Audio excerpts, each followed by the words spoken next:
కవిత కల్వకుంట్ల కవిత గారు TRS party అంటే తెలంగాణ రాష్ట్ర సేన ఈ పార్టీ యొక్క ఆవిర్భావం ఈరోజు జరిగింది. ఇంకా అంతరంగ వైభవంగా చాలామంది ప్రజలు కూడా రావడం జరిగింది. ఎలా ఫీల్ అవుతున్నారు మీరు? మీరంతా అక్కకి ఏ విధంగా సపోర్ట్ చేయబోతున్నారు? ఈరోజు అక్క ఏదైతే టీఆర్ఎస్ రాష్ట్ర సేన అనగానే రాష్ట్ర రాజకీయాల్లో గుబులు పుట్టింది. బీఆర్ఎస్కి అయితే ఎక్కలేని గట్టి షాక్ తగిలింది. ఈరోజు ఇక్కడ కార్యకర్తలు అయితే ఎంతో ఉత్సాహంగా ఉన్నారు. ఏదైతే తెలంగాణ రాష్ట్ర సమితి పేరు తీసేసి బీఆర్ఎస్ అని దేశాన్ని ఉద్ధరిస్తా అని ఏదైతే బీఆర్ఎస్ అధ్యక్షుడు వెళ్ళిండో రాష్ట్రం అదే టీఆర్ఎస్ని పట్టుకుని రాష్ట్ర ప్రయోజనాల కోసం టీఆర్ఎస్ రాష్ట్ర సేనను స్థాపించి అక్క ముందుకు రావడంలో యువతలో ఎంతో ఉత్సాహం, ఉత్తేజం, కొత్త రక్తానికి ఎన్నో అవకాశాలు వస్తాయని మేము భావిస్తున్నాం. ఇప్పుడు అక్క అదేవిధంగా తన మేనిఫెస్టోలో 4 లక్షల ఉద్యోగాలు ఒకటే నోటిఫికేషన్ ద్వారా ఇస్తానని నిరుద్యోగులు కూడా ఎంతో ధైర్యాన్ని పెంచి ఈరోజు ఉత్సాహంగా మేము ముందుకు రావడం జరిగింది.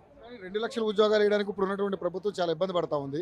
సో మరి 4 లక్షల ఉద్యోగాలు వీళ్ళ అధికారులకు వస్తే అంటున్నారు. ఆవిడ 4 లక్షలు ఇచ్చే అవకాశం ఉంటుంది అంటారు ఉద్యోగాలు. ఎందుకు ఉంటుంది? ఇచ్చే అధికారం ఎట్లయినా ఉంటుంది. ఇప్పుడు ప్రభుత్వం నిర్లక్ష్యం చేస్తుంది అంతే. ఎవరైనా సరే ఫస్ట్ ముందు ఒక మాటని అధికారంలోకి వచ్చినాక మాట తప్పడం జరుగుతుంది. రేవంత్ రెడ్డి కూడా అలాగే చేసిన. ఆయన కూడా ప్రతిపక్షంలో ఉన్నప్పుడు రేవంత్ రెడ్డి కూడా నేను వచ్చినాక అది చేస్తా అని, ఇప్పుడు ఆర్టీసీ కార్మికులది అయితే ఏముంది, ఎన్నో సమస్యల మీద నేను అధికారంలోకి వచ్చినాక తీరుస్తా అని చెప్పి ప్రతిపక్షం ముందుండే ఆయనే ఈరోజు రాష్ట్రంలో ఎన్నో సమస్యలు ఉన్నాక కూడా కేవలం ఆయనే తన ఇంటికే పరిమితమై ధర్నా చౌక్ని ఉంచి ధర్నాలు చేసుకోండి, మీరు ఏమైనా చేసుకోండి అని చెప్పి ధర్నాలు చేపిస్తూనే తప్ప పట్టించుకునే పరిస్థితి కనిపిస్తలేదు.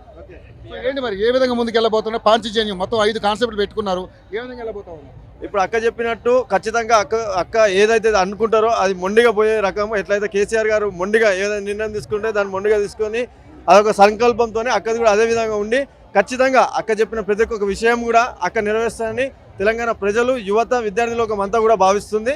రానున్న రోజుల్లో అక్క ముఖ్యమంత్రి అయితే కూడా మేము అందరం ఆశిస్తున్నాం.